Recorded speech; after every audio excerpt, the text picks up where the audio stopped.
Olá pessoal, tudo bem? Hoje eu quero trazer uma palavra de Deus para vocês.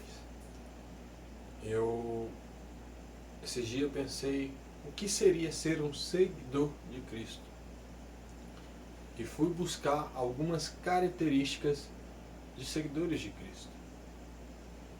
Primeiro eu gostaria de mostrar para vocês os versículos na Bíblia que me trouxe essa ideia. Vou pegar a minha Bíblia.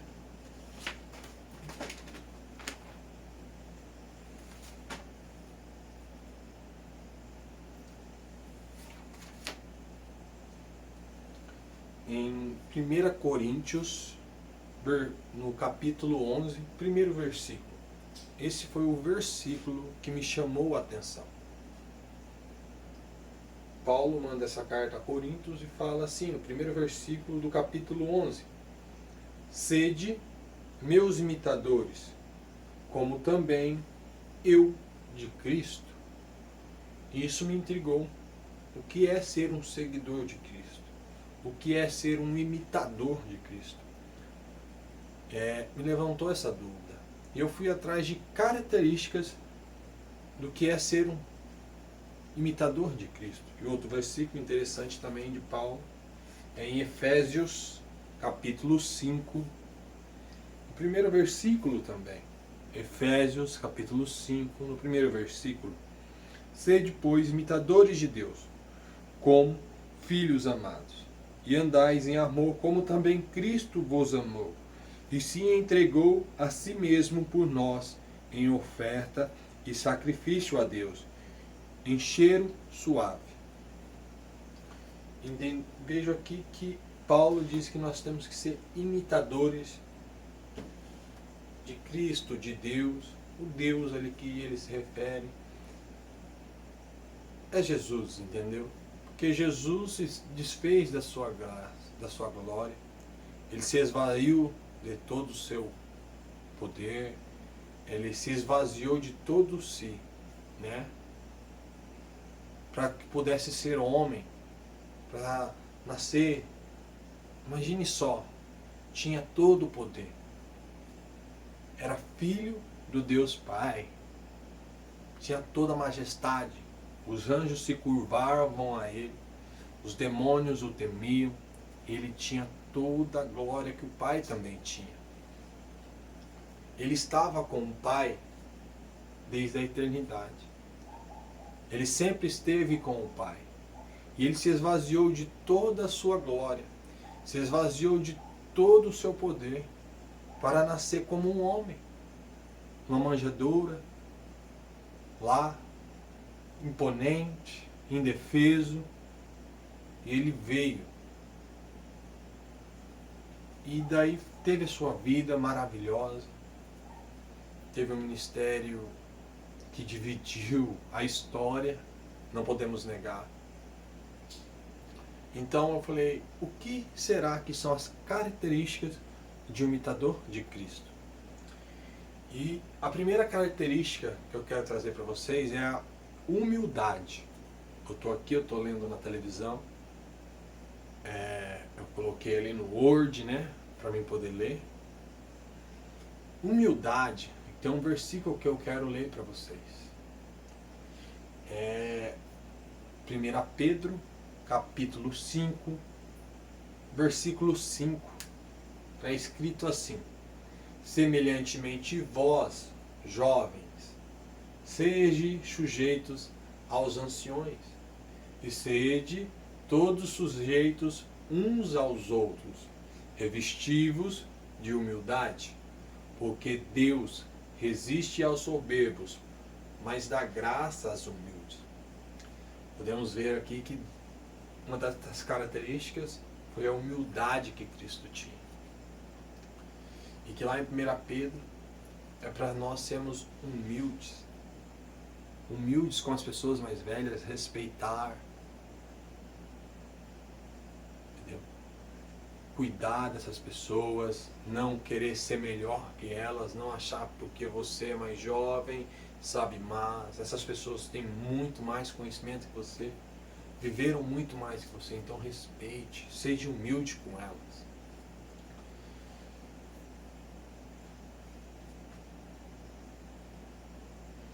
sejam humildes, todos sujeitos uns aos outros. Sejam sujeitos aos outros que estão ao seu redor.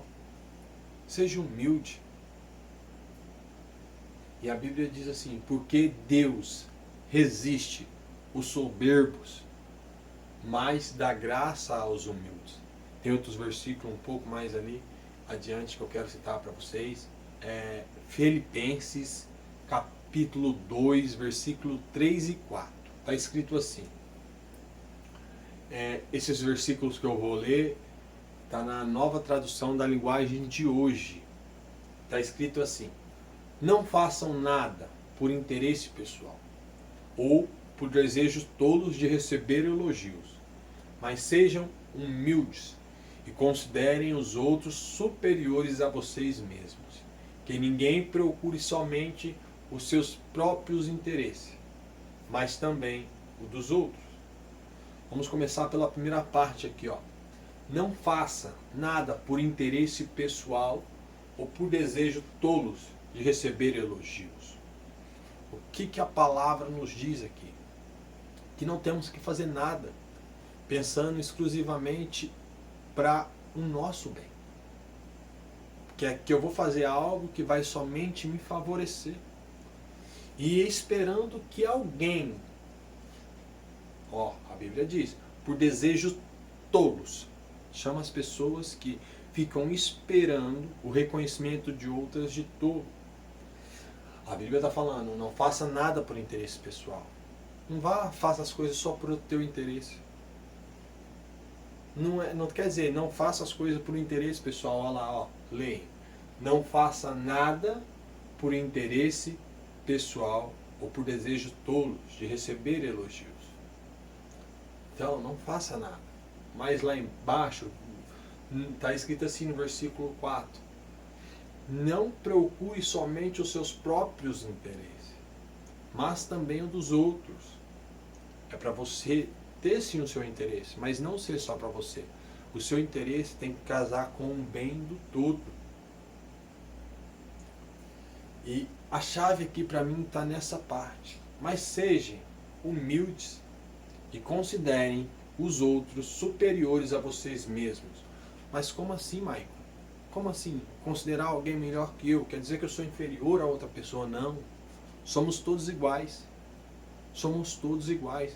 Você é igual a mim, eu sou igual a você. Temos o mesmo valor perante a Cristo. Porém, o que ele está dizendo aqui é uma chave, é um ensinamento. Mas sejam humildes e considerem os outros superiores a vocês mesmos. Porque quando a gente considera alguém superior a nós tratamos com mais respeito. A gente consideramos mais as palavras que vamos dizer. Pensamos, mas temos medo de falar a palavra que magoe ou palavra que machuque ou a palavra que não esteja de acordo com aquele momento. Você está entendendo? É uma chave. Quando você trata alguém superior a você mesmo, é como você vai falar com o seu chefe. É claro que muita gente não respeita os seus chefes, mas a grande maioria respeita. E é o que deve ser feito. A Bíblia diz que não há autoridade que não foi permitida por Deus. Então você deve respeitar aqueles que têm autoridade sobre você. Que estão em uma posição que tem autoridade. Se ele está ali, é porque Deus constituiu. Então, voltamos ali, a palavra. Quando você considera alguém melhor que você vai agir com mais respeito. Você vai se ater com mais cuidado em falar com aquela pessoa. Então, não é que você é pior que ela ou que ela é melhor que você. É questão de você fazer isso para você poder tratar essa pessoa muito bem, com muito respeito. Dando a ela muito valor. Então, trate as pessoas como elas fossem melhor que você mesmo.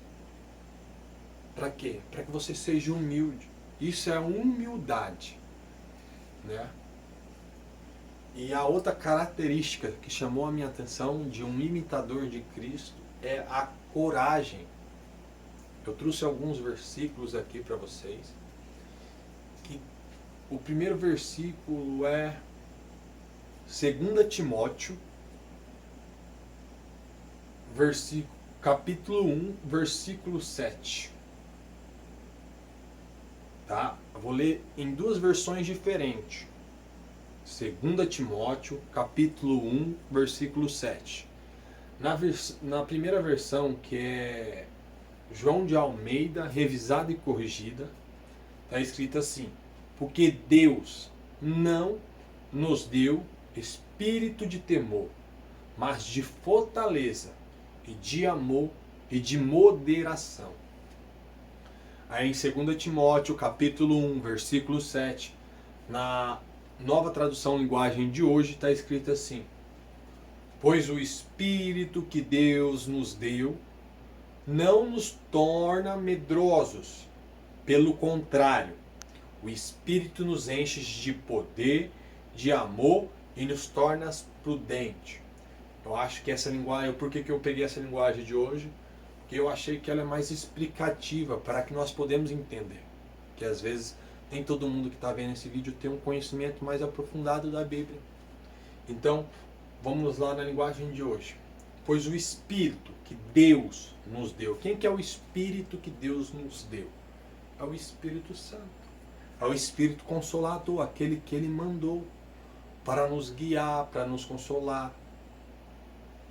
Aquele que vai diante do Pai, intercede por nós com gemidos inexprimíveis,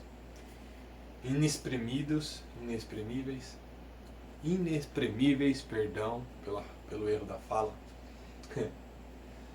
Pois o Espírito que Deus nos deu não nos torna medrosos. Então o Espírito de Deus, se ele não nos torna medroso, ele nos torna o quê? Corajosos. Nós temos que ter a coragem. Jesus tinha coragem. A Bíblia nos relata que quando Jesus tinha, acho que 13 anos, 12 a 13 anos, seus pais estavam indo embora. Quando seus pais perceberam que Jesus não estava com ele. E eles ficaram doidos. Imagina, você perde seu filho. Você nota que seu filho não está para onde você está indo, não está com ninguém que você conhece. José e Maria ficaram, apavorados. Cadê Jesus? E diz que eles procuraram por 3 dias, até que encontraram Jesus. E a Bíblia diz que Jesus estava na sinagoga, ouvindo e perguntando. E que diz que aqueles sacerdotes que estavam ali, aqueles homens conhecedores da palavra, ficaram surpreendidos. Eles ficaram deslumbrados com as respostas de Jesus. Então imagina a coragem que Jesus tinha. Um menino ali de 12 anos, com extrema coragem, e ele estava ensinando pessoas que conheciam a palavra. É a mesma coisa de você pegar uma criança de 12 anos, levar um pastor, como fala? Um pastor, teólogo, altamente conhecedor da palavra, e esse menino de 12 anos ia ensiná-lo. É muita coragem. Jesus sempre teve muita coragem. Jesus, com o Espírito Santo sobre ele, sempre teve muita coragem. Então você tem que ser corajoso. Jesus diz que quando Jesus chegou ao templo, o templo que era para ser de adoração a Deus, e viu ali vários comércios onde as pessoas estavam fazendo a casa do Senhor de comércio, ele se irou e saiu virando mesa, brigando com todo mundo. O que fizeram com a casa do meu pai? Coragem. Coragem para levar o Evangelho. Quantos muitos temiam, Jesus estava ali. Uma das primeiras curas que Jesus fez, um leproso, nos diz a Bíblia, que vem e os discípulos ficam, saiam daqui, e ele vai de encontro ao homem, e ele cura aquele homem. Então ele teve coragem de chegar perto de um homem que era leproso, que todos abominavam, tinham medo, porque achavam que ia ficar com lepra também. Jesus foi até aquele homem e o curou com muita coragem. Então, o Espírito que Deus nos deu não nos torna medrosos, mas corajosos. E continua assim. O Espírito nos enche do poder de quem? Do poder de Deus. Quando você está fazendo a obra, quando você está fazendo a palavra de Deus acontecer, quando você está ministrando, falando de Jesus, Ele desce sobre ti o poder dele, para que você se torne mais sábio, para que você consiga concretizar aquilo que Ele também quer. Porque quando você está fazendo a obra dele, Ele também quer que você faça mesmo. Então Ele desce do céu o poder sobre o Espírito para te fortalecer, pois Ele é a tua fortaleza. E de amor, você pode ver quando você está fazendo a obra de Deus, você fica completamente com amor. Você faz com amor, você faz com carinho, você faz com dedicação. Por quê? Porque você está sendo guiado pelo Espírito.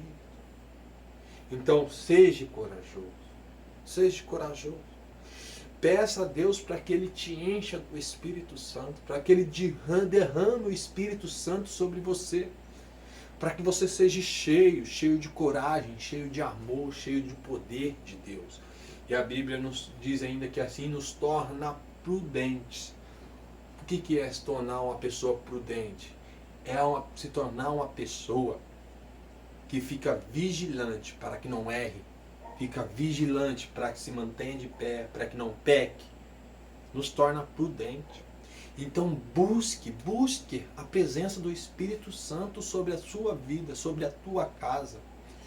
Faça o que necessário for, mas busque a presença do Espírito Santo.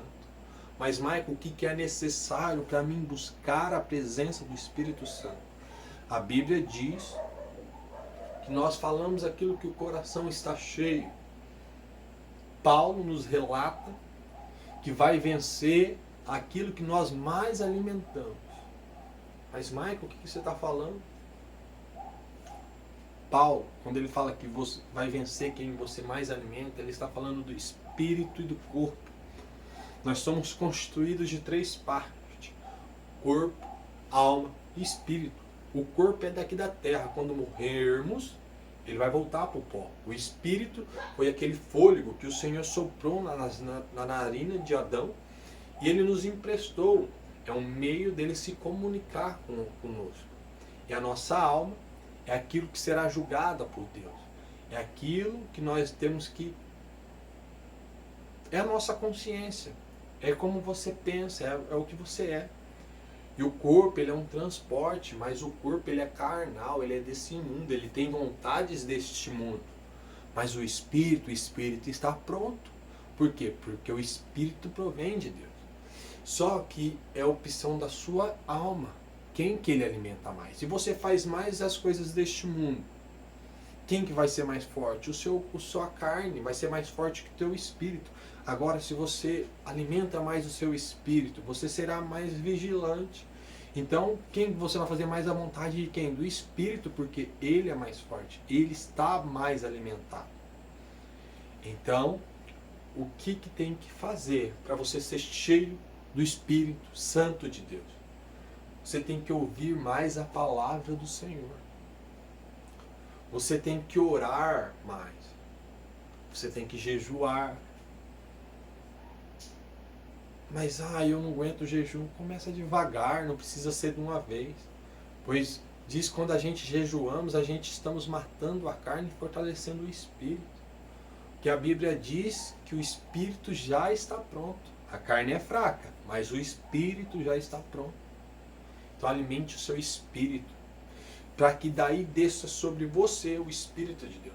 Então você tem que buscar para escutar mais a palavra de Deus, ler mais a Bíblia, orar mais, jejuar mais, se sacrificar mais para Jesus.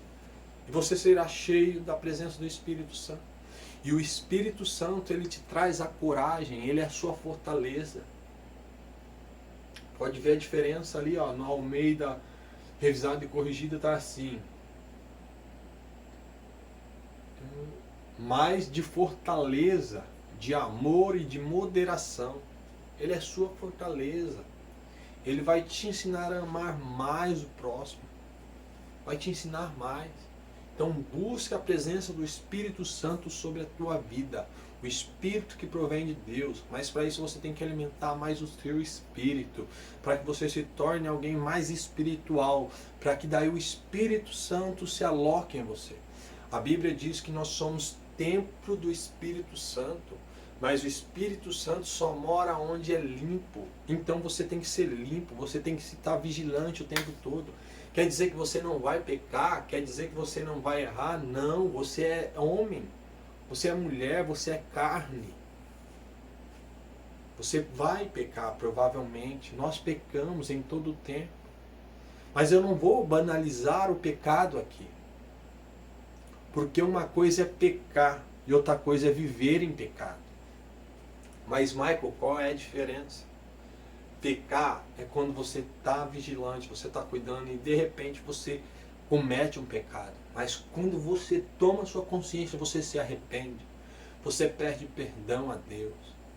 Oh, mas que tipo de pecado você está falando, Michael? Por exemplo, você está ali e de repente você se ira com alguém, você fica nervoso com alguém. E a Bíblia diz que nós devemos dar lugar à ira. Não quer dizer que você tem que externalizar. Dar lugar à ira quer dizer guardar dentro de si, suprimi-la e não externalizá-la. É dar lugar à ira dentro de você, não botar lá para fora. Mas daí você se irou, você pecou. Só que daqui a pouco você está ali, o Espírito Santo te acusa, você reconhece que pecou, você se arrepende, pede a misericórdia de Deus e fica vigilante para que não ire-se mais, para que não cometa aquele tipo de pecado mais, fica ali vigilante. Não torne-se como o cão. O cão volta ao seu vômito e Deus não se agrada de pessoas que pecam e tornam a pecar. Se arrependa, fica vigilante. Tente praticar os mandamentos. Tente praticar os princípios que estão na Bíblia. A Bíblia é um manual para nós em toda situação. É um manual para a sua área espiritual. É um manual para a sua área profissional. É um manual para a sua área financeira. É um manual para tudo que você imaginar. Então estude a Bíblia, aplique o que está na Bíblia e você verá as maravilhas que Deus pode fazer na tua vida. E o que é viver em pecado? Viver em pecado é alguém que está pecando o tempo todo, irmão. É alguém que está o tempo todo ali no pecado. Mas como assim? Eu vou dar um exemplo. Por exemplo, vamos dizer assim, você é um homem da igreja, você é um cristão, você quer viver o evangelho, vai à igreja todos os dias, vai à escola dominical, você prega a palavra de Deus, mas você vive em pecado. Mas como assim vive em pecado, irmão? Por exemplo, você não cuida dos seus olhos. Você está na rua, uma mulher passa, você fica olhando. Outra mulher passa, você fica olhando, e todos os dias assim. Você está desejando. Não, irmão, só estava reparando a beleza dela. Você acha que você está falando isso para mim? Você está falando isso para Deus. E você acha que alguma coisa fica encoberta sobre o olhar de Deus? Ele já conhece a tua intenção antes de quer que você faça. Ele já sabe o que você tem intencionado no seu coração. Então ele fica olhando, nossa, né? E todo dia isso, você está vivendo em pecado. Todo dia você é estressado, você se irando, brigando, chegando em casa brigando com a sua esposa, desconta nela, todo dia você está pecando, irmão. Você grita com seus filhos, você xinga os seus filhos, você xinga alguém no trânsito, todos os dias, você está vivendo em pecado. Você está vivendo em pecado, não adianta tampar o sol com a peneira. Então se torne uma pessoa mais espiritual, para que o Espírito Santo de Deus desça sobre você, para que você ganhe coragem, o amor, e seja prudente, vigilante o tempo todo. Esteja sempre vigiai o tempo todo. E a terceira característica é o perdão. É o perdão. É alguém mais que perdoou mais que Jesus. Jesus te perdoou por todos os seus pecados. Ele te perdoou tanto que ele pagou o preço por você na cruz. Ó, o versículo que eu separei do perdão está em João 8, João capítulo 8, do versículo 10 e 11. Está escrito assim, é na Almeida revisada e corrigida. Está escrito assim, e endireitando-se Jesus, e não vendo ninguém, mais do que a mulher, disse-lhe, mulher, onde estão aqueles que te acusaram? Ninguém te condenou?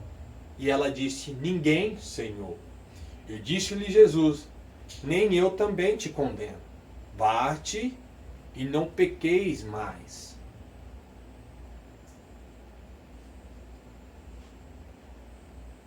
Tá vendo? Ali fala da mulher adúltera. Trouxeram a mulher a Jesus, que os fariseus ali queriam ver qual era a reação de Jesus. Trouxeram a mulher que foi pega adulterando. E Jesus mostra quem ele era. E o princípio, um dos princípios que ele dava na vida dele, o perdão. Diz a Bíblia, enquanto eles falavam, o que fazemos com ela, né? Queriam que ele tivesse uma resposta. Ele agachou e começou a escrever na areia. Eu não sei o que ele escreveu na areia, mas imagino que deveriam ser coisas maravilhosas que envergonharam aquele povo. E eles ficaram, não vai falar nada. Aí ele se levanta e diz, quem não tem nenhum pecado, que não está em pecado, que não tem nenhum pecado, atire a primeira pedra. E ele agacha e continua a escrever. E quando ele levanta, ele vê ali que só tem a mulher, que foi um a um, foi embora. E ninguém tacou a pedra naquela mulher. E ele faz essa pergunta para ela. Jesus, não vendo ninguém mais do que a mulher, disse-lhe, mulher, onde estão aqueles teus acusadores? Ninguém te condenou? E ela disse, ninguém, Senhor. E disse-lhe Jesus, e eu também não te condeno. Vá-te e não peque mais. Você está entendendo? Se nem ele condenou aquela mulher, se nem ele condenou aquela mulher, quem é você para condenar os outros? Não faça julgamento dos outros. Deixa isso para Deus. Um dia Deus vai vir e vai julgar um a um. Se preocupe com a tua vida.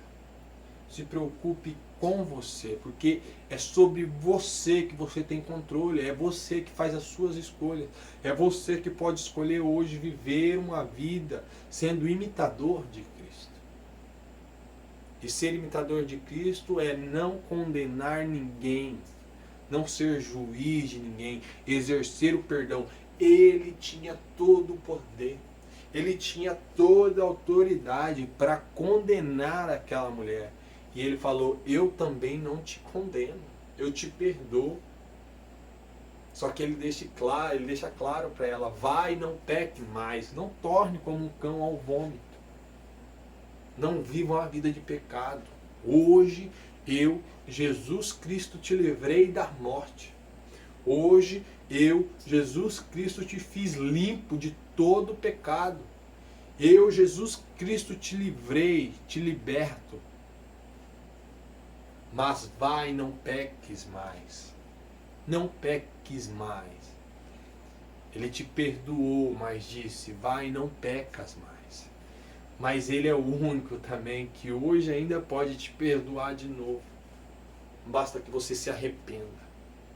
Mas vamos lá, a característica aqui é o perdão. Você tem que aprender a perdoar, você tem que perdoar aqueles que te ofenderam, aqueles que te machucaram, a pedir perdão àqueles que você machucou. Existem pessoas aí anos e anos brigado com o pai e com a mãe, anos e anos brigado com algum familiar por coisinhas simples. Mesmo que você estiver certo, vai e peça perdão para essa pessoa. Peça perdão.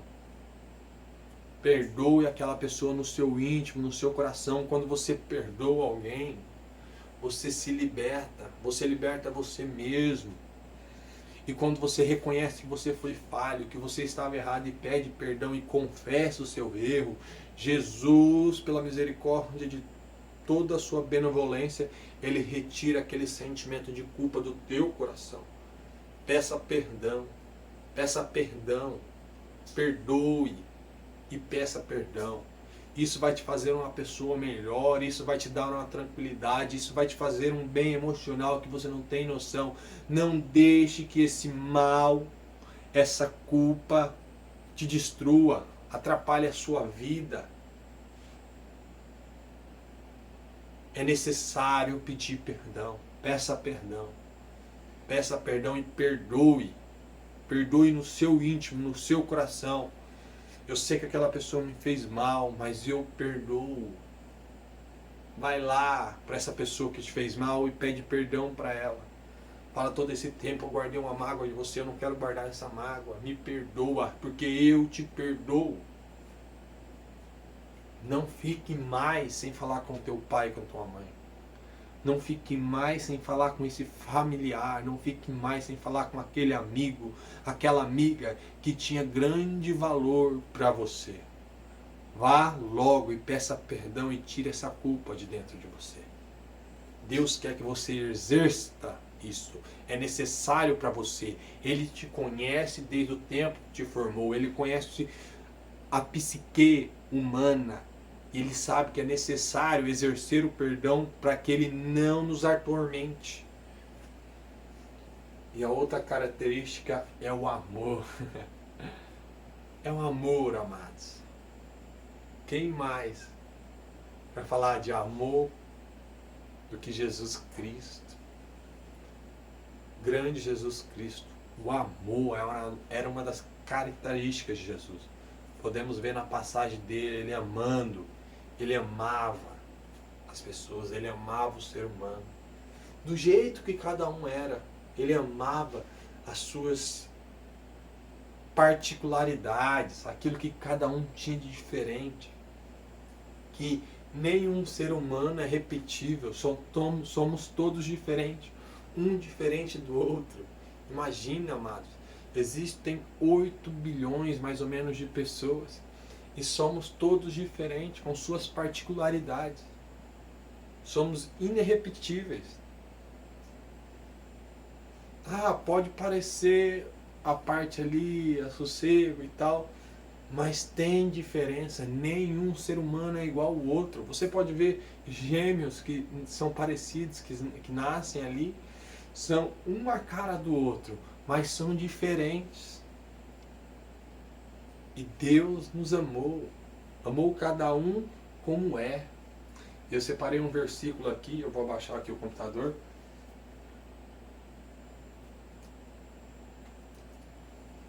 O versículo está em João, capítulo 13, versículo 34 e 35. João 13, 34 e 35, na versão Almeida, revisada e atualizada. Está escrito assim, João 13, 34 a 35. Novo mandamento vos dou, que vos ameis uns aos outros, assim como eu vos amei, que também vos ameis uns aos outros. E nisto conhecerão todos os seus meus discípulos, se tiverdes amor uns aos outros. Ele deixou um mandamento para que nós amamos uns aos outros como Ele nos amou. Ele nos amou, amado. Ele amou Ele te amou tanto que antes de você nascer, que antes de você ser gerado, Ele se entregou para morrer uma morte de cruz, que era uma morte terrível, era uma morte só para os piores dos bandidos. Era morrer totalmente em desgraça. Ele sofreu, ele apanhou, ele foi humilhado. Uma coroa de espinho foi colocada nele. E ele morreu de tanto que ele se amou, ele se entregou, ele veio do céu, se esvaziou de toda a tua glória, se esvaziou de toda a graça que ele tinha, esvaziou de todo o poder que ele tinha, para que pudesse morrer por mim e por você, para que os nossos pecados fossem perdoados, para que um dia podemos morar no céu, para que um dia nós podemos estar no céu, para louvar e glorificar o santo nome de Deus. Olha só, ele te amou tanto, que ele saiu lá do trono da graça, veio para cá, se tornou homem, sem poder nenhum, se tornou um homem normal como eu e você, o verbo se tornou carne, para morrer por você. Como ele te amou. Então ame o seu próximo como ama a si mesmo. Ama a sua esposa. Você tem que amar a tua esposa também. A Bíblia diz que nós temos que amar a nossa esposa como Cristo amou a igreja. E você acha que ele amou a igreja pouco? A igreja é uma instituição que ele fundou há 2023 anos. E há 2023 anos, a igreja só vem crescendo. A igreja só cresce, só ganha proporção e está de pé até hoje. E você acha que isso por quê? Porque ele ama a igreja, ele abençoa a igreja. Então você tem que amar a tua esposa incondicionalmente. Você tem que respeitá-la, valorizá-la. Ah, mas irmão, não sei o que, essa mulher. E daí, você que escolheu, você que quis casar. Não foi Deus que falou assim, você vai casar com essa mulher. Não, você que quis casar, você escolheu. Então agora batalhe por essa mulher, se transforme em você mesmo primeiro. Deixa eu te falar uma coisa, ninguém tem o poder de mudar ninguém, a gente só tem o poder de piorar outra pessoa. Mas o exemplo, deixa eu te dar outra dica, um exemplo arrasta, melhore a você mesmo, transforme em você mesmo, mude como você é. E o seu exemplo vai fazer que o outro queira a mudança. Deixa Jesus entrar e transformar a tua vida. E quando o outro vir perguntar o que aconteceu, o que está acontecendo, eu não estou entendendo. Cadê aquele velho homem? Cadê aquela velha mulher? O que aconteceu? Me fala. O que você fez? Como você mudou assim? Aí você fala. Eu deixei aquele que estava batendo a porta entrar. E deixa aquele silêncio ali no ar.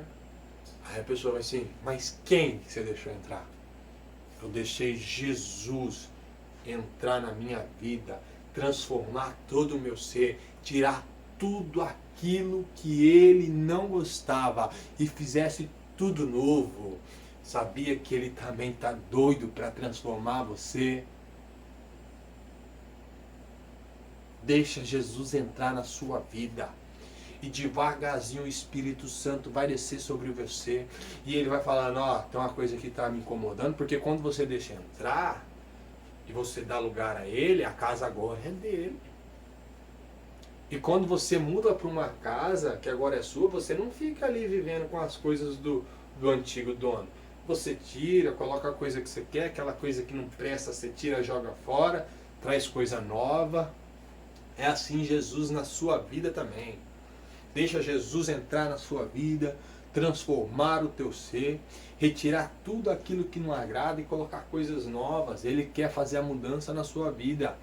E, mas eu não sei se eu sou digno de receber Jesus, eu não sei se eu vivo aqui em pecado. Meu irmão, deixa eu te falar uma coisa.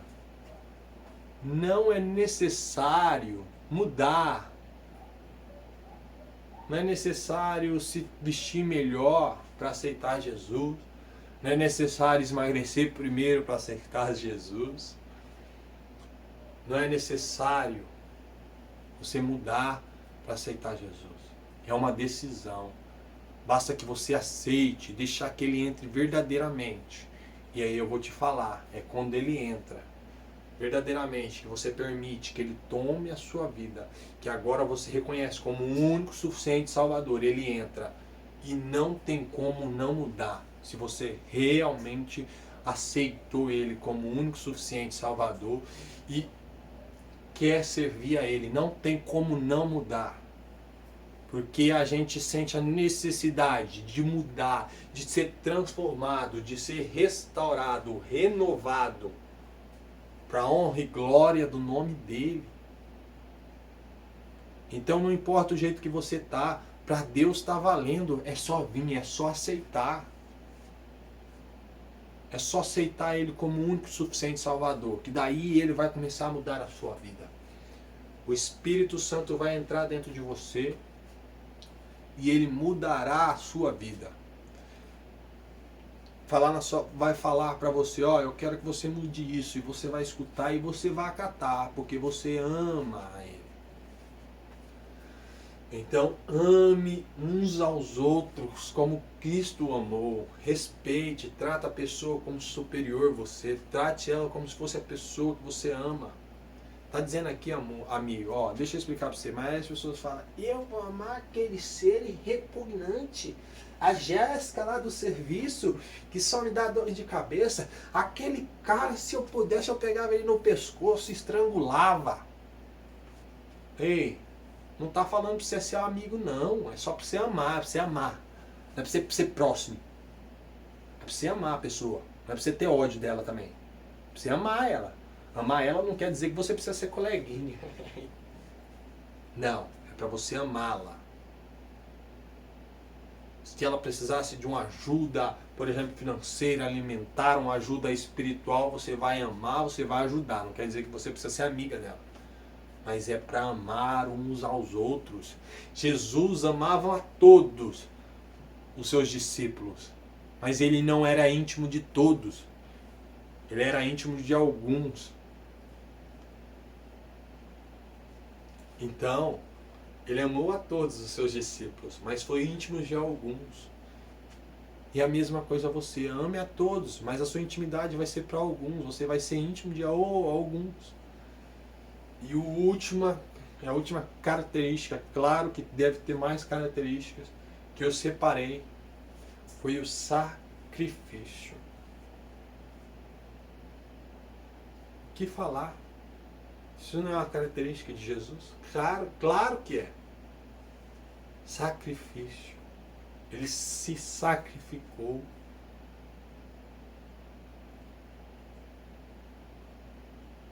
Ele se sacrificou por você. E eu separei uma palavra, um versículo que está escrito assim, que é João, capítulo 19, versículo 28 a 30. João, capítulo 19, versículo 28 a 30. Está escrito assim: depois, vendo Jesus que tudo já estava consumado, para se cumprir as escrituras, disse: tenho sede. E estava ali um vaso cheio de vinagre.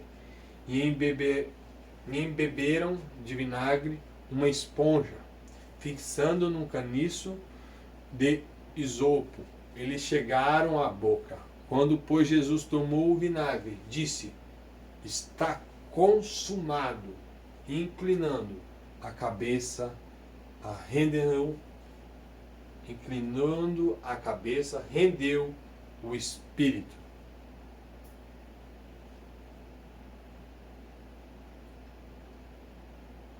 Ele se sacrificou, ele se entregou para morrer por mim, por você, sem pecado algum. Ele viveu 33 anos nessa terra e não pecou. Ele era limpo de todo o pecado. A vida dele era branca como um véu branco. Você poderia caçar qualquer mancha e não tinha. E eu e você seria um véu todo sujo, todo amarrotado, manchado de tinta pelo pecado. E ele foi o véu que se rasgou para que todo o véu pudesse ser salvo. No último momento dele, a Bíblia diz que ele teve sede. E aquelas pessoas ali colocaram vinagre para ele beber. No último momento, o último pedido dele era um pouco de água. E aquelas pessoas tiveram capacidade de dar vinagre para ele beber. Ele sofreu tanto por mim e por você, e no último momento ainda tiveram a capacidade de dar vinagre para ele. E você não entendeu o tanto que ele te ama ainda. Que depois de beber vinagre, mesmo assim, ele falou: está consumado. A tua vontade, Deus Pai, está consumada. Eu entrego o meu espírito para que eles sejam limpos, para que eles sejam perdoados de todos os seus pecados. Ele já te perdoou, basta apenas que você se arrependa. Arrependa dos seus pecados para que Deus te perdoe. Confesse Jesus Cristo, o nome sobre todos os nomes, como o único suficiente Salvador. E daí não acaba. Quando você aceita Jesus como o único suficiente Salvador, não acabou. Não é final feliz. É o começo, é nascer de novo. É nascer pela segunda vez. É apagar o teu passado e nascer de novo. Construir agora uma nova história. É o começo, é o início. E quem vai escrever essa história é você. Com as suas escolhas. Então escolha entregar a tua vida a Cristo. Entregar total controle a Ele. Viver as vontades dEle. Para a tua vida. E essa é a palavra que o Senhor colocou no meu coração. Eu louvo e adoro a esse Deus. Eu espero que você possa ser um imitador de Cristo, sendo humilde, buscando o Espírito Santo para que Ele te dê coragem, seja corajoso. Seja corajoso. Aleluias. Perdoe e peça perdão. Ame a esse Deus, ame aos outros, mas ame o seu Deus acima de todas as coisas.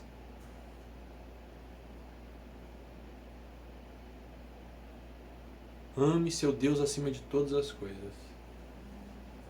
E o sacrifício se esvazia de você, se sacrifica, abra mão de prazeres deste mundo. Abra mão de prazeres que é apenas para sua carne. Se sacrifique para o reino. Se sacrifique para se purificar. Se necessário for, abra mão de fazer coisas. Se necessário for, abra mão de ir em lugares. Para a honra e glória de Jesus. E diga: eu não vivo mais o eu, mas Cristo vive em mim. Eu não vivo mais para mim, eu vivo para Cristo. Eu vivo para a honra e glória de Jesus. Irmão, eu não sou bom de matemática. Mas na minha concepção, eu não sei quantos anos você tem. Eu voltei para Jesus recentemente. Eu tenho 27 anos. Vamos dizer ali que eu viva mais, eu vivo aí os 80, 90 anos, vamos dizer que eu vivo ali 90 anos. Para mim, vamos dizer, vou viver 90 anos. Para mim, viver 63 anos, dedicando a vida a Deus, para que eu possa viver a eternidade do lado dele, contemplando a glória dele, é um grande negócio. É um grande negócio. E eu escolho viver o resto da minha vida aqui na face dessa terra, trabalhando para Ele, fazendo a obra dele, para que um dia eu possa contemplar a face do meu Deus. Para que um dia eu possa cantar no coral: Santo, Santo, Santo. Para que eu possa ter um tete a tete. Imagina só, eu lá falando com Jesus. Oh, glória! Imagina eu tendo uma conversa com Moisés. Aleluias! Eu falando: Elias, como foi subir na carruagem de fogo? Eita glória! Enoque, me conta a tua história, irmão. A Bíblia diz que Deus te arrebatou. Me conta aí como você vivia lá. Rapaz, você devia ser só a presença do Espírito Santo. Falar com Samuel, falar com Davi. Ô homem segundo o coração de Deus, eu pedi para que eu tivesse um coração como o seu. Porque muitos vão falar: mas Davi errou, Davi pecou. Mas a Bíblia diz que Davi era um homem segundo o coração de Deus. Porque eu e você erramos. Todos erram, todos pecam. Mas Davi se arrependia verdadeiramente.